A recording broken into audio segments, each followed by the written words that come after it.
Assalamualaikum warahmatullahi wabarakatuh.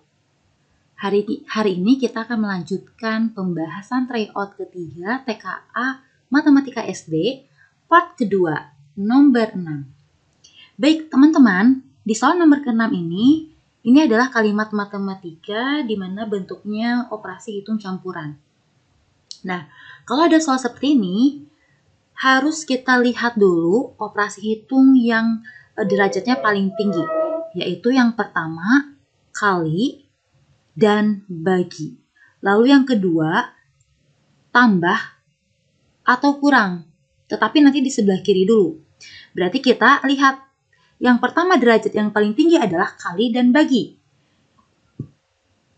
Di soal nomor ke-6, operasi hitungnya ada pengurangan, ada penjumlahan, dan perkalian. Berarti yang harus kita lakukan adalah kali terlebih dahulu, yaitu 3 kali 20%. 3 dikali 20% ini adalah 3 kali 20, 60, maka 60%. 60% ini diubah ke dalam pecahan. Kenapa diubah ke dalam pecahan? Karena di pilihan gandanya adalah pecahan.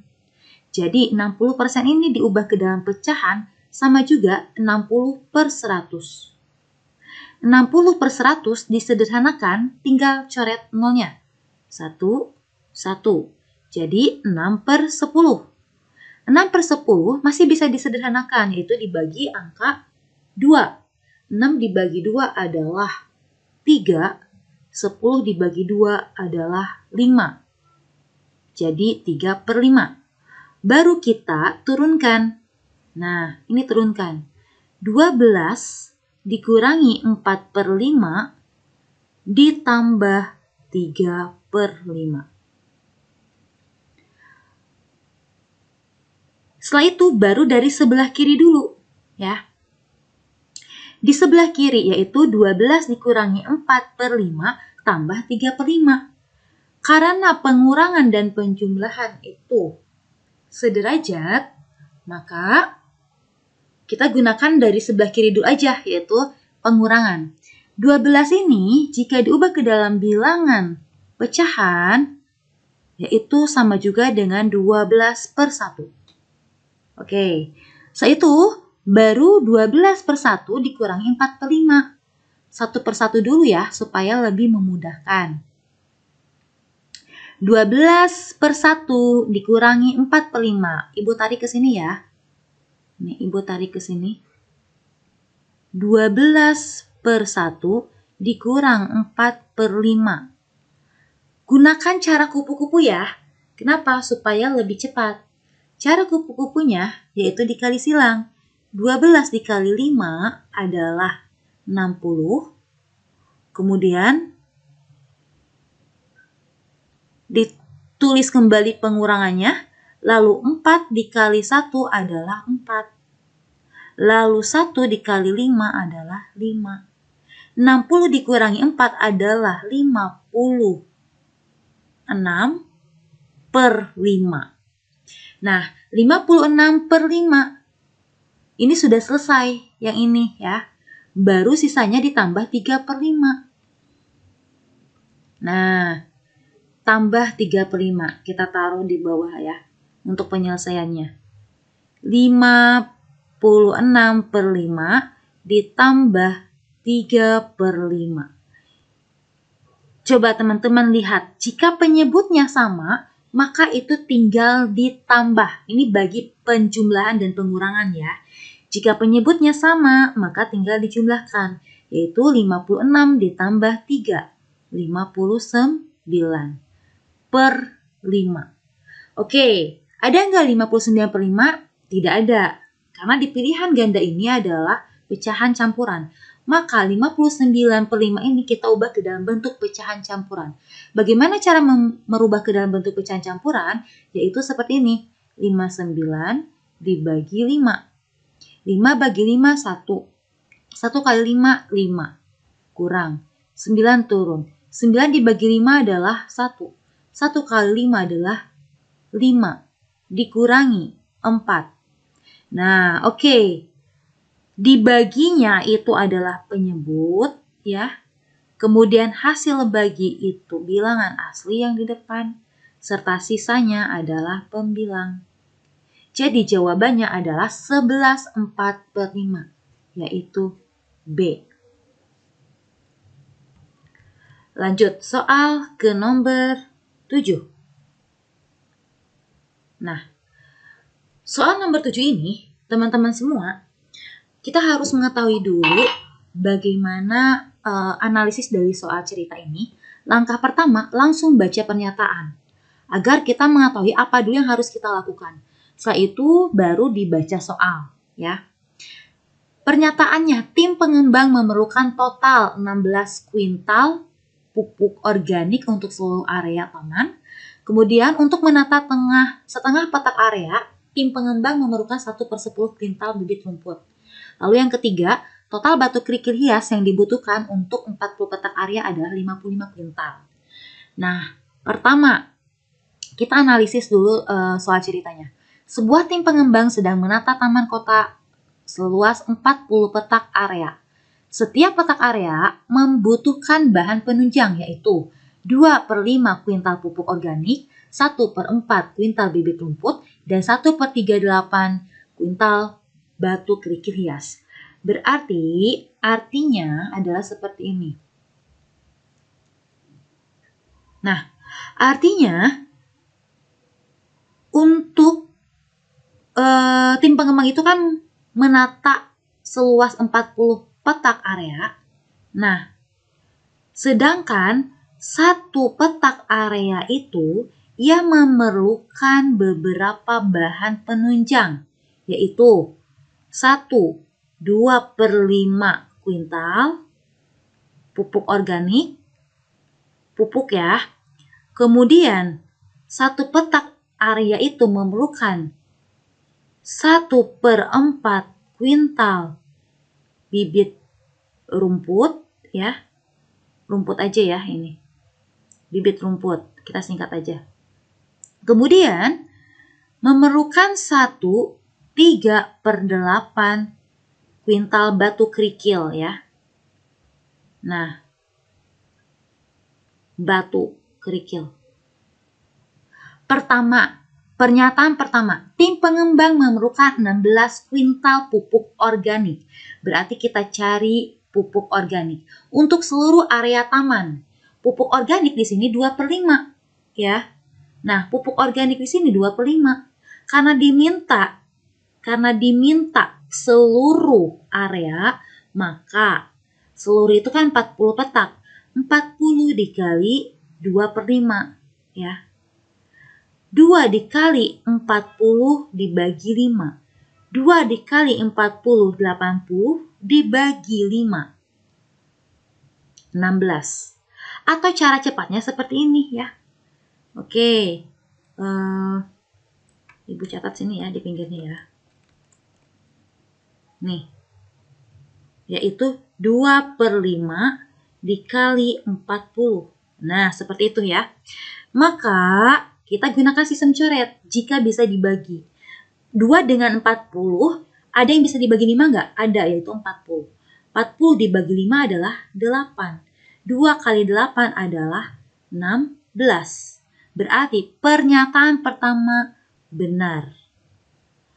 Karena di sini 16 dan di sini 16. Kemudian pernyataan kedua, jika menatanya hanya setengah petak area, maka tim pengembang memerlukan 1/10 kuintal bibit rumput. Artinya setengah dari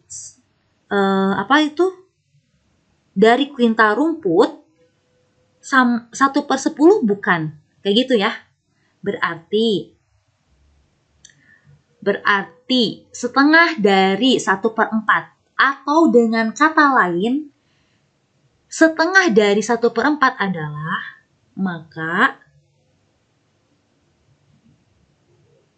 maka seperti ini. 1/4 dibagi 2 gitu kan. Nah, 1/4 dibagi 2 itu artinya 2 ini adalah 2/1 karena bilangan asli diubah ke dalam penyebut adalah 2/1. Maka kalau pecahan pembagian itu tinggal kali silang saja. 1 kali 1 adalah 1, kemudian 2 kali 4 adalah 8. Jadi pernyataan kedua itu harusnya 1/8. Dan ini salah. Jawabannya salah. Lalu yang ketiga, total batu kerikil hias yang dibutuhkan untuk 40 petak area adalah 55 kuintal. Tinggal 1 petak area ini dikali 40 kan? Nah, sedangkan pada 1 petak area ini memerlukan 1/3/8 kuintal batu kerikil. Nah, caranya yaitu 1/3/8 ini kita ubah dulu ke dalam bentuk pecahan campuran, yaitu dengan cara 8 kali 1, 8, ditambah 3, 11. 11/8. 11/8 ini dikali 40 ya, karena meminta total batu yang dibutuhkan untuk 40 petak area. Maka sistemnya seperti ini. Jika di kedua angka pembilang ini bisa dibagi, maka bagi terlebih dahulu. 11 bisa dibagi 8? Nggak bisa. 40 bisa dibagi 8? Bisa. 40 bisa dibagi 8 adalah 5. 11 dikali 5 adalah 55 kuintal. Berarti pernyataan ketiga benar. Next, soal ke-8. Nah, soal ke-8 ini adalah FEB. FEB ini adalah sebenarnya kita mengulangi materi di kelas 4 ya. Nah, untuk FEB, pertama, cari angka yang sama, lalu kedua, cari pangkat terkecil. Oke, kita gunakan pohon faktor. 64, 80, 96. 64 dibagi 2 adalah 32, 32 dibagi 2 adalah 16, 16 dibagi 2 adalah 8, 8 dibagi 2 adalah 4, 4 bagi 2 adalah 2. Kemudian 80 dibagi 2, 40. 40 dibagi 2, 20. 20 dibagi 2, 10. 10 dibagi 2, 5. Lalu 96 dibagi 2 adalah 48. 48 dibagi 2 adalah 24. 24 dibagi 2 adalah 12. 12 dibagi 2 adalah 6. 6 dibagi 2 adalah 3. Faktorisasi dari 64 adalah 2, ada berapa? 1, 2, 3, 4, 5, 6. Berarti 2 pangkat 6. Kemudian 80. 1, 2, 3, 4. 2 pangkat 4 kali 5. Kemudian 96. 1, 2, 3, 4, 5. 2 pangkat 5 kali 3. Nah, oke, FEB. Cara menentukan FEB. 1, cari pangkat yang sama. Setelah itu cari angka 1, cari angka yang sama. Kedua, cari pangkat terkecil. Itu FEB. Berarti FEB-nya adalah yang hanya angka sama adalah 2 saja. Selebihnya tidak sama. Kemudian cari pangkat terkecil. 2 pangkat 4. Berarti FEB-nya adalah 2 pangkat 4. 2 pangkat 4 itu artinya 2 kali 2 kali 2 kali 2. 2 kali 2, 4. 4 kali 2, 8. 8 kali 2, 16. Jadi jawabannya B, 16. Kemudian soal yang ke-9. Nah, soal yang nomor 9 ini adalah soal cerita, di mana soal cerita ini menggunakan cara KPK. Bagaimana cara KPK itu untuk menentukan menggunakan cara KPK? 1, jika ada soal cerita tentang menanyakan bersama-sama dengan waktu, kemudian sekali, lalu ini juga sekali, ini juga ada pertanyaannya berangkat bersama-sama, maka itu menggunakan cara KPK. Oke? Maka dari itu KPK-nya yaitu 30 dan 45. Baik, kita tulis. Bus Anugrah itu kita singkat dengan bus A. dari terminal setiap 30 menit sekali. Sedangkan bus Karunia, kita singkat dengan Buska, itu 45 menit sekali. Nah, mereka berangkat pada pukul 06.45.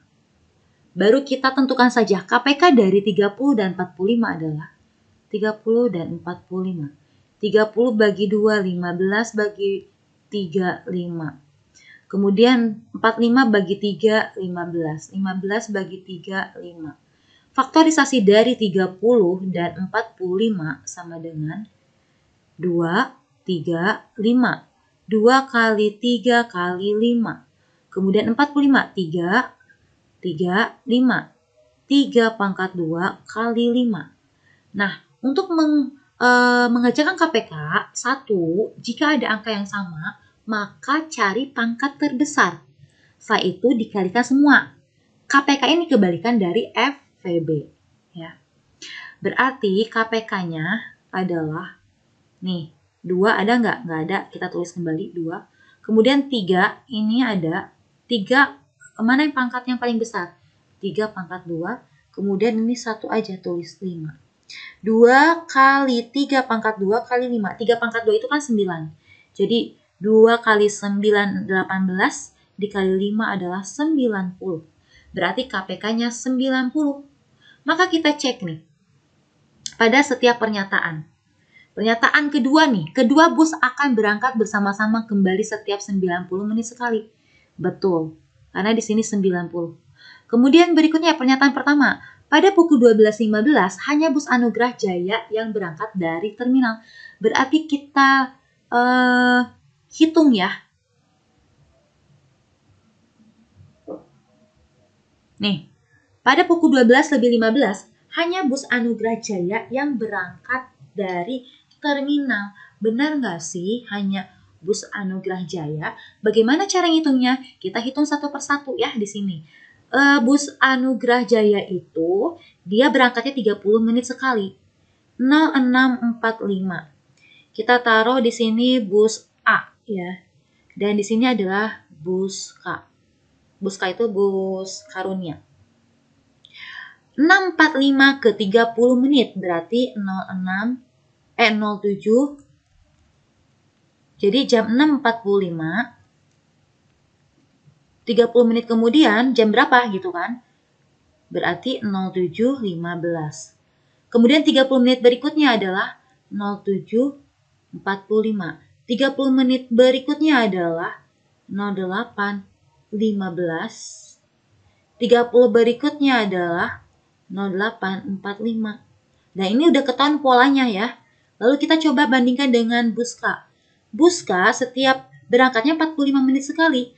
Maka berangkat kedua adalah setelah 6.45 adalah 07.30 tambah 45 kemudian 45 menit kemudian adalah 08.15 tambah 40 menit kemudian adalah 09 tambah 40 menit kemudian adalah 09.45 tambah 45 menit kemudian adalah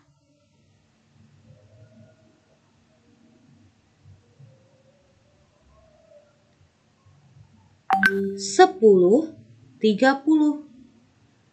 Nah, ini sudah ketahuan polanya. Oke, kita tuntaskan dulu ya. 10.30, 45 menit kemudian adalah 11.15. Nah, 45 menit kemudian adalah 12. Berarti jelas hanya bus Anugerah Jaya yang berangkat dari terminal pada pukul 12.15. Ini polanya terlihat nih. 7.15, 7.45, 8.15, 8.45. Berarti ini konsisten. 9.15, 9.45, dan seterusnya. Berarti pernyataan pertama benar. Kemudian pernyataan kedua. Pada pukul 9, kedua bus tersebut berangkat bersama-sama dari terminal. Benar apa salah? maka kita hitung ya untuk membuktikan benar nggak sih. Nah, bus kedua tersebut itu akan berangkat berpapasan atau berangkat bersama-sama 90 menit kemudian. Maka 6.45 ditambah 90 menit kemudian yaitu setara dengan 1 jam setengah ya. Maka ini tambah 1 tambah 30. Maka jam berangkat berikutnya adalah pukul 8 lebih 15. Lalu tambah 1 jam 30. Wah, ini udah melebihi 9.45. Berarti pernyataan ketiga salah. Baik, lanjut. Nomor 10. Nah, nomor 10 ini adalah ciri-ciri kisi-kisi dari geometri, yaitu bangun datar.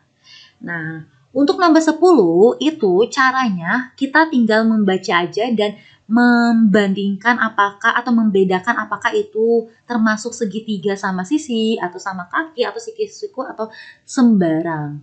Bagaimana ya caranya? Caranya baca terlebih dahulu. Banu menggambar sebuah bangun datar pada selembar kertas. Bangun tersebut memiliki 3 sisi panjang yang berbeda. Ini cirinya. Berarti kita eliminasi dulu mana yang termasuk 3 sisi dengan panjang yang berbeda. Kalau segitiga sama sisi itu jelas salah karena setiap sisi sama. Lalu segitiga sama kaki ada 2 sisi yang sama. Ya, berarti jelas salah. Nih kayak gini segitiga sama kaki itu. Nah, kiri kanan sama tapi bawah berbeda. Kemudian segitiga sama sisi itu setiap sisi sama gitu. Segitiga sama siku-siku, segitiga siku-siku itu kan beda kan setiap panjangnya kan. Ini siku-sikunya. Nah, lalu segitiga sembarang, bebas mau gambarnya kayak gimana gitu. Itu segitiga sembarang. Kemudian ketiga sudutnya juga memiliki besar yang tidak sama. Ini udah jelas adalah segitiga sembarang. Oke, nomor 10. Sekarang nomor 11. Lanjut di nomor 11. Perhatikan gambar berikut. Bangun datar yang menjadi bentuk dasar pada ubin tersebut adalah, nah ini bentuk dasarnya yang kecil. Nah, ini bentuknya apa? Jajar genjang. Jadi nomor 11 jawabannya D. Lanjut di soal nomor 12.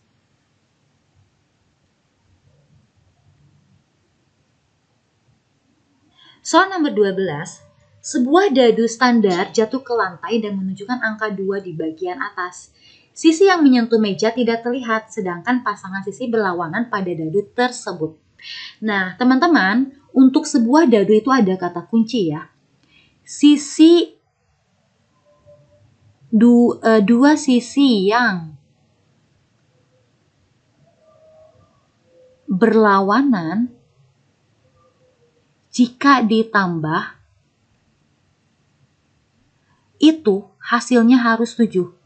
Hasilnya harus 7. Sebagai contoh, ibu memiliki sebuah dadu ya. Ini dadu. Kalau di depannya 1, maka di sebelah atau maka di belakangnya atau sisi yang berlawanannya adalah 6. Kenapa? Karena kuncinya 7 dikurang 1 adalah 6. Itu kunci dari dadu ya. Jadi 2 sisi yang berlawanan jika ditambah harus 7. Itu kunci tipsnya. Kemudian contoh lagi. Misalkan di sisi atas itu 2, maka sisi bawah 5. Dari mana 5? 7 dikurangi 2, 5. Gitu. Oke? Nah, sekarang kita lanjut ke pernyataan ini. Sedangkan pasangan sisi berlawanan pada dadu tersebut adalah 1, 6. Betul. Kenapa 1, 6? Karena 1 tambah 6, 7. Kemudian, ini pasti benar. 2 tambah 5, 7. Ini pasti benar. 3 tambah 4, 7. Ini benar. Maka, lihat, sisi bawah menunjukkan angka 5. Benar nggak sih sisi bawah menunjukkan angka 5? Jika 1/6, jika 1 berlawanan dengan 6. Kita buktikan ya. Ini kan benar nih tadi. Kita udah menentukan 2 di atas, maka di bawahnya 5. Berarti benar. Lalu yang pernyataan kedua, sisi samping mungkin menunjukkan angka 1 atau 5. Ini 1 kan samping. Mungkin bisa. Lalu di sini 3. Kalau di sini 3, berarti di sininya 4. Nah, berarti mungkin kan? Karena menunjukkan angka 1 atau 3. Bisa 3 kan? Ini udah jelas. Berarti pernyataan kedua benar.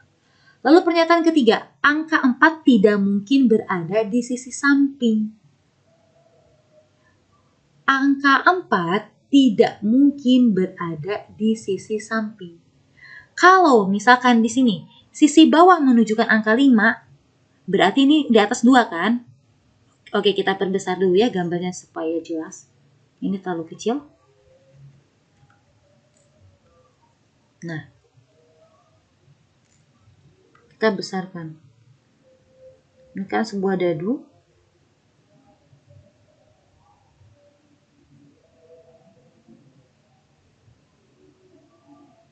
Nah, sisi bawah menunjukkan angka 5, berarti atasnya 2. Sisi samping mungkin menunjukkan angka 1, kalau 1 berarti pinggirnya adalah 6, ya kan? Karena 1 tambah 6 itu 7. Kalau 3, maka pinggirnya adalah 4, gitu, ya kan? Berarti kalau di sini 1 atau 3, maka di depan 1 dan di belakang 6. Tetapi kalau di depan itu 4, 1, 2, 3, 4, maka di belakang 3. Oke. Karena tadi udah kita tentukan ya, di sini itu 1, maka belakang 4. Ya, 6. Karena 1 tambah 6 itu 7.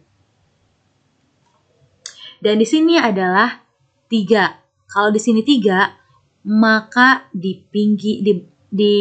berlawanannya adalah 4. Berarti angka 4 ini tidak mungkin berada di sisi samping. Karena tadi sudah diujikan 1 atau 3 gitu.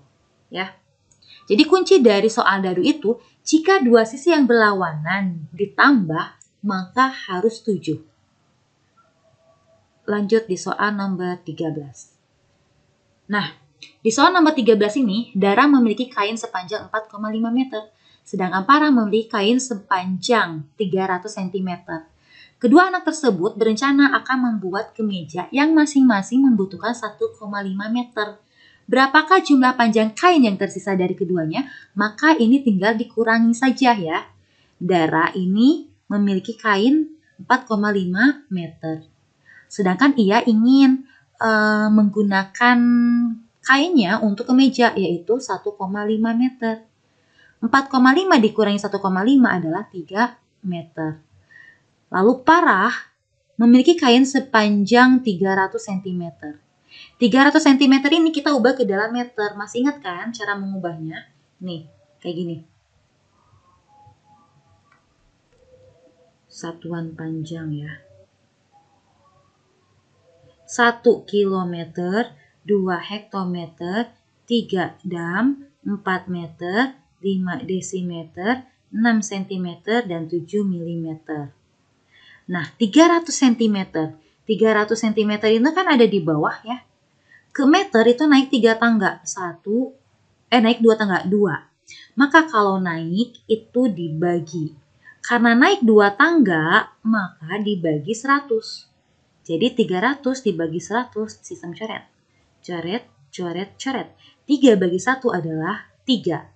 Nah, jadi Parah itu memiliki kainnya itu 3 meter. Untuk digunakan kemeja, maka kain Parah itu 3 meter dikurangi 1,5, yaitu 1,5 meter. Berapakah jumlah panjang kain yang tersisa dari keduanya? Maka tinggal dijumlahkan. 3 meter ditambah 1,5. 3 meter tambah 1,5 meter. Sama dengan 4,5 meter. Jadi jawabannya B. Baik, lanjut di soal nomor 14.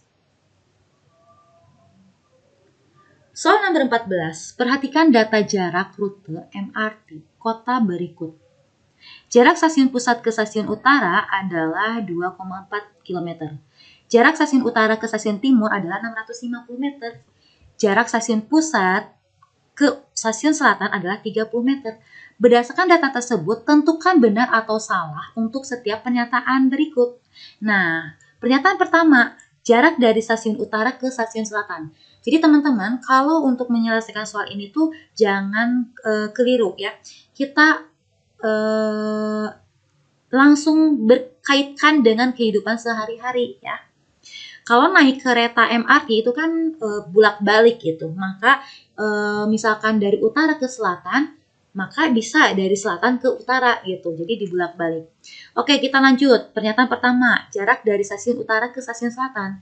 Utara ke selatan kan? Nih, utara ke selatan. Berarti rutenya kayak gimana? Ini nggak ada kan utara ke timur, sedangkan timur ke utara juga nggak ada. Berarti bukan yang bagian ini. Bagian mana Bu berarti? Nah, cari utara. Nih, utara, pusat ada. Pusat ke selatan. Berarti ini jaraknya. Utara ke pusat, lalu pusat ke selatan. Nah, utara ke pusat itu sama dengan 2,4 km.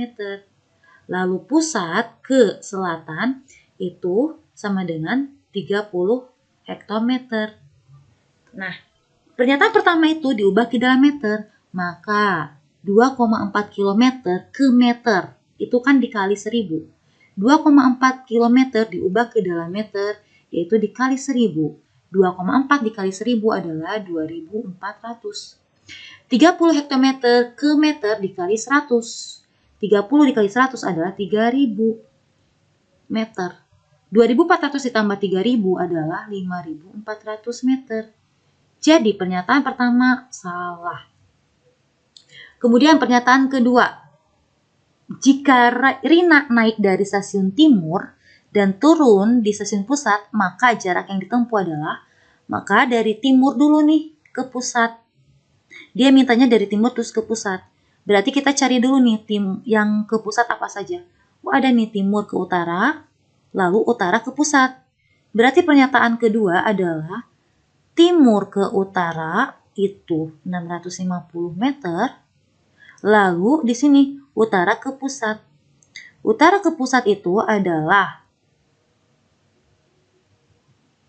2,4 km. Karena ini minta kilometer, maka 650 meter ini diubah ke dalam kilometer. Meter ke kilometer dibagi 1000. 650 dibagi 1000 adalah 0,65 km. 0,65 ditambah 2,4 adalah seperti ini. 0,65 km ditambah 2,4. Kalau penjumlahan bilangan desimal itu komanya harus sejajar ya. Jadi 2,5 6 tambah 4 0, lalu tambah 1 di sini 3,05. Berarti pernyataan pertama itu benar. Lalu pernyataan ketiga, jarak stasiun pusat ke stasiun utara lebih pendek. Pusat ke utara itu 2,4 ya. Nih. Lebih pendek dibandingkan jarak stasiun utara ke selatan. Tadi kita udah tahu utara ke selatan itu adalah 5400 meter. 2,4 km diubah ke dalam meter adalah 2400. Jelas ini benar. Baik, lanjut di soal nomor 15. Nah, ini diketahui ya, obat sirup isi bersihnya 12 cl. Oke, kita lanjut ke pertanyaannya. Ibu membeli sebotol obat sirup penurun panas untuk adik dengan isi bersih seperti yang ditertera yaitu 12 cl. Dokter menyarankan adik meminum obat tersebut 3 kali sehari dengan takaran sendok 5 ml setiap kali minum. Berarti ini satuan liter ya. Satuan liter itu sama juga kayak tadi ya urutannya. Hanya ujungnya meternya diubah ke dalam liter ya. Jadi yang pertama kiloliter, 2 hektoliter, 3 dal, 4 L, 5 dl, 6 cl, 7 ml. Nah, ini 5 ml. Jika adik rutin meminum obat tersebut, maka habis dalam berapa hari? Satu hari itu dia harus sama dokter dianjurkan 3 kali 5 ml ya. Sedangkan satu botol sirup itu kan 12 cl, maka cl ini harus diubah dulu ke dalam mililiter. Cl di sini kan turun ke ml dikali 10 yaitu 120 ml. Maka berapa hari habisnya? Itu tinggal 120 dibagi ini 3 kali 5 adalah 15. 120 dibagi 15 adalah 8. Maka habis pada 8 hari. Baik teman-teman semua, pembahasannya cukup sampai di sini. Nanti kita lanjut lagi di part ketiga. Terima kasih. Wassalamualaikum warahmatullahi wabarakatuh.